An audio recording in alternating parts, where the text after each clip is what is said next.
Hey everybody, I want to talk about three different things that I've been working with under the topic of vibe coding. The first one is something that was actually introduced to me by a friend, Taban Cosmos, and this is a tool that I've been using a fair amount. And I've created, by the way, the same prompt for each of the three things I'm looking at: cursor, I'm looking at windsurf from Codium, and I'm looking at replit. So create an app called TimeBuster that allows customers to ask questions in a chat interface being fed by Office 365, email, Slack, Intune, Viva, Webform, and creates a trackable list of questions, answers, and community ratings from the community member pages on Viva Engage or the Alpha Team website with voice input, keyboard input, and so forth. Okay? And so when I say do those things, you get to a really interesting sort of conversation here, which is it's actually writing a prototype that I can deploy. So I'm going to go ahead and just show you. I've already deployed a bunch of it. It's going to ask me some questions. So I'm going to say create a mobile version of this that can be easily viewed or run on Android and iOS. And just see what it does. So this is a prototyping engine. It is in React Native, which kind of makes a lot of sense here. And you're probably not going to be able to see the code here, but that's okay. And what it's doing is it's creating an application, full front end, back end. It's giving you a chance to do things like create the test cases, the happy path, the anti-patterns, the chaos monkey.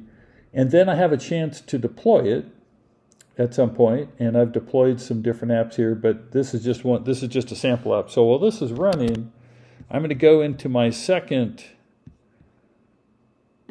program here, and this is the same thing. So I'm going to go ahead and say write, and this is going to be the same TimeBuster.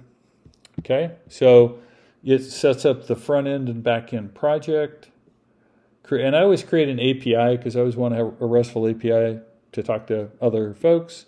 Creates the product structure. It said, hey, I'm going to do some things for you. I've also said don't run commands unless I agree that you can run commands. I think I had to install Node.js or a few other things because this is a new machine. And then let's say write the test cases for happy path, anti patterns, and chaos monkey. Not much of a speller today, but that's okay. It's Monday.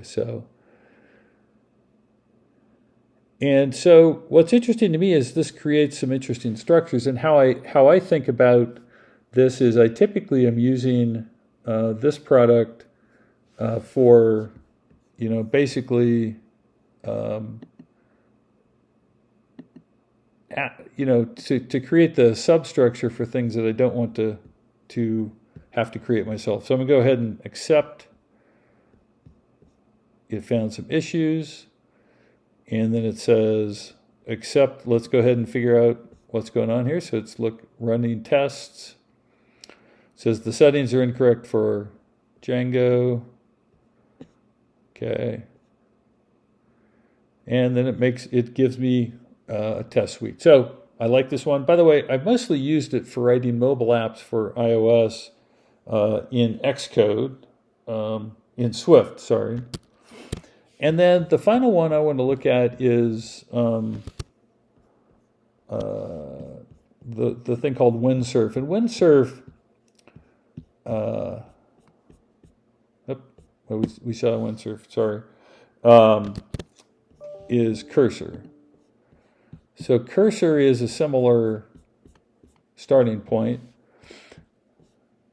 and it gives me a composer, gives me all the same code. And then I can say, you know, create a UX in French and US English. I like each of them. You need to have a paid version, basically, of windsurf to do a lot of file editing. Thank you to the windsurf team for letting a small group of us at work play with the premium version. Thanks. I call out to Peter specifically there. Thanks, Peter. But I think it's worth taking a look at each of them and seeing what you think. So send me mail if you have any questions. Bobrapp, BOBRAPP, @gmail.com.